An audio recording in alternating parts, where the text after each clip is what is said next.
Okay, mga ka-idol. So guys,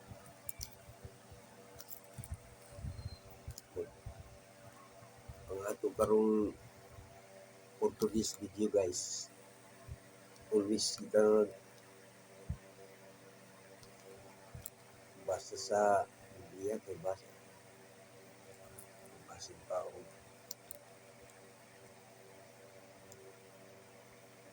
pinaagi nini usbon sa Ginoo atong kinabuhi. Mga guys,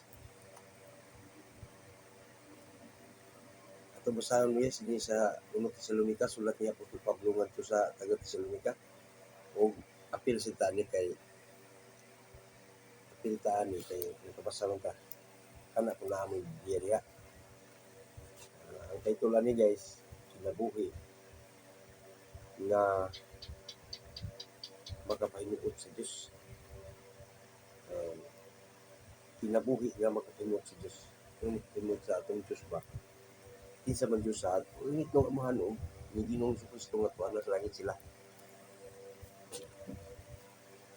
Ako basahon guys sa chapter 4, versikulo kanilang chapter, ano nga,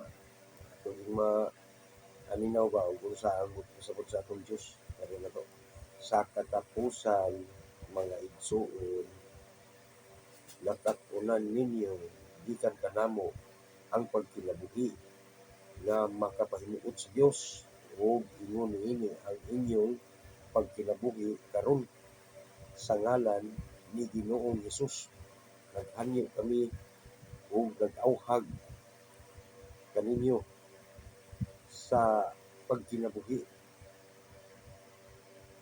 Awhag kaninyo sa pagkinabuhi o labi pang makapahimuot sa Dios.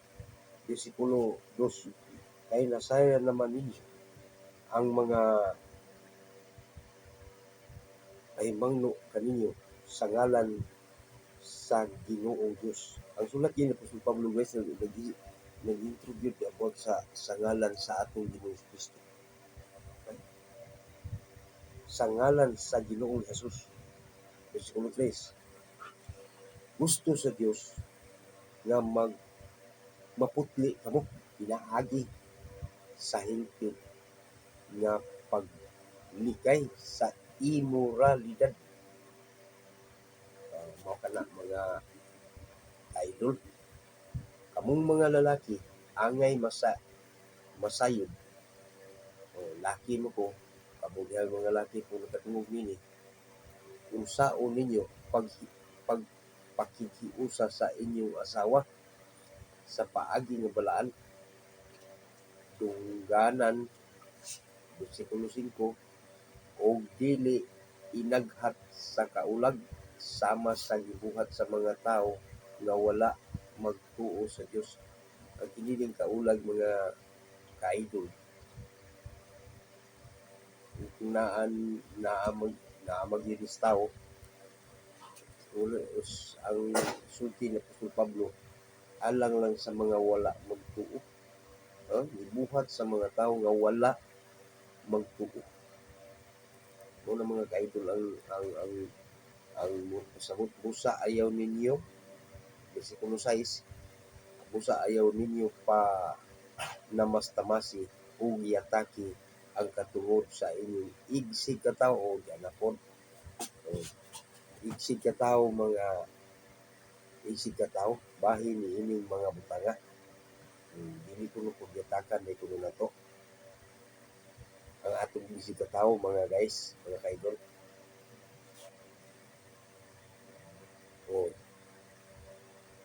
Bahin ni ining mga butanga, gipahimangnuan na namo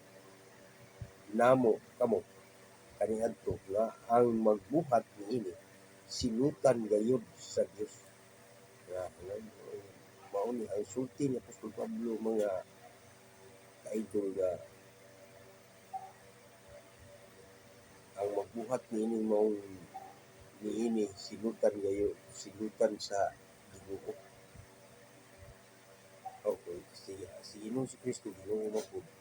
Ang langit ng Amahan, Ginoo ang iyang gipuntingan niya.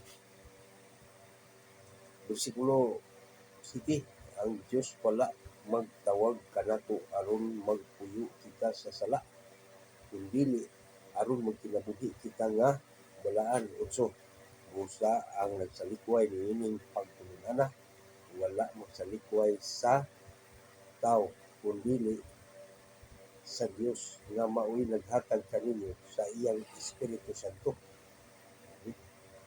Bersikulo 9, dili kinahanglan nga magsulat pa ako kaninyo mahitungod sa paghigugma sa inyong isig ka magtotoo, kay kamo gitudloan naman sa Dios sa paghigugmaay mga kaidol.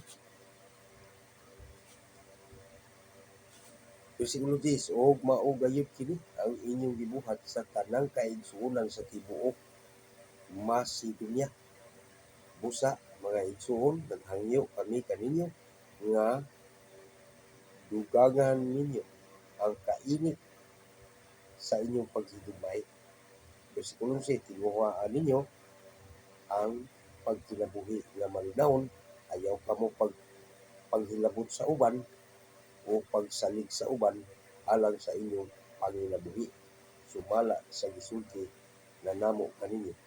Bersikulo 12, niining pagiha tahuron kamo sa dili mga magtotoo o dili na kamo magsalig kang bisan kinsa alang sa inyong gikinahanglan. Wala mga guys, salamat kayo. Mao ni pulong sa atong Ginoo guys. Mao ni gisulat ni Apostol Pablo sa panahon ni Ginoo Kristo. Kay kita nakabasa man sa nini, kamo ko nakadungog kay sa Pinadayag 1:3 o 3:1